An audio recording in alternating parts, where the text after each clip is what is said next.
بالنسبة للسؤال اللي وصلنا وبيقول لي يا دكتور يا ترى ايه الفرق بين ال present participle وال past participle؟ I won't go in explaining the present participle and the past participle in detail, yet I shall give you a hint about the present participle and the past participle to get you accustomed, acknowledged with what is the main difference between the present participle and the past participle.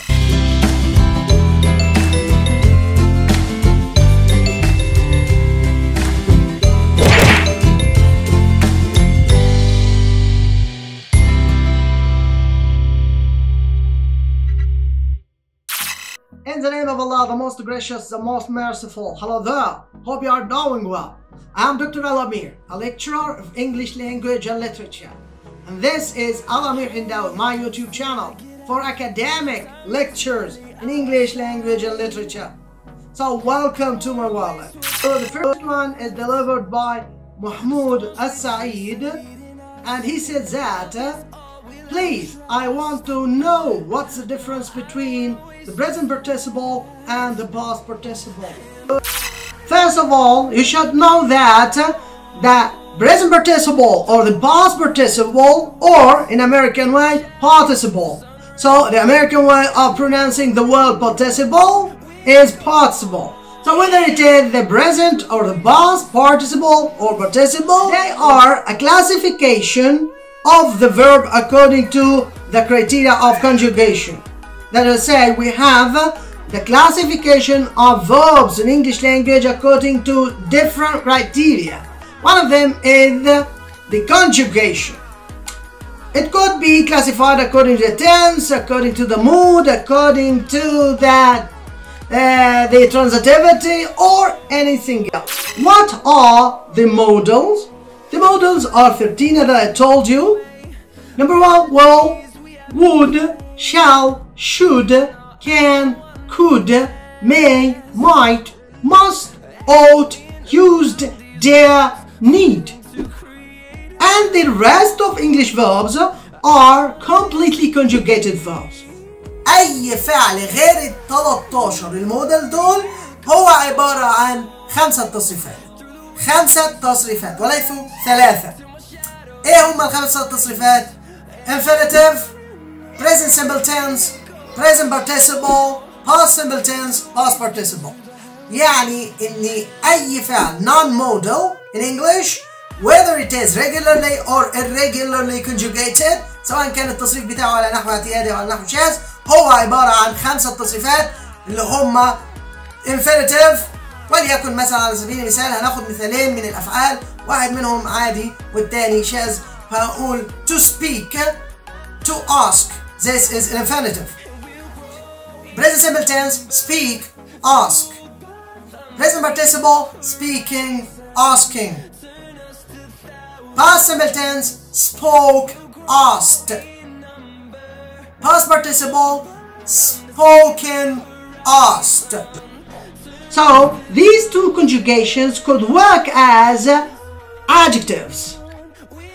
Also, they could work as parts to form the tenses. So, the present participle, which is supposed to be formed of the infinitive without to plus ing. The infinitive without to plus ing. That's the fixed form of the present participle. The present participle is the part and parcel of any progressive tense. So to say, any continuous tense must have a part and parcel of it, the present participle, as well as the past participle for the perfect tenses. So the past participle is a part and parcel of every perfect tense. And that's to say, every present participle must preceded by verb to be in the active voice. So you say present participle is closely related to, if it is in a progressive tense, closely related to the verb to be, and it must be in the active voice, not the passive voice. Okay? And as well as the past participle is closely related to the perfect tenses and the verb to have. Okay, so the present participle closely related to the progressive tenses and the verb to be. Past participle is closely related to the perfect tenses and verb to have. Okay, also the present participle could work as an adjective or could work as in a phrase. It's not the time to get that in detail or to explain that in detail, but it works as an adjective, for example, like running water, like barking dogs, like flying planes. And the past participle too could work as an adjective. So you would say, for example, interested young woman, for example, bored old men, terrified young children, and so on. So all these are doing the function of an adjective. So both the present participle and the past participle could work as the adjective. Of course, I won't explain them in detail now, but I'll give you a hint about what is the difference between present participle and the past participle. In Arabic, ما هو الفارق بين الصفة التي تكون بالpresent participle والصفة التي تكون بالpast participle؟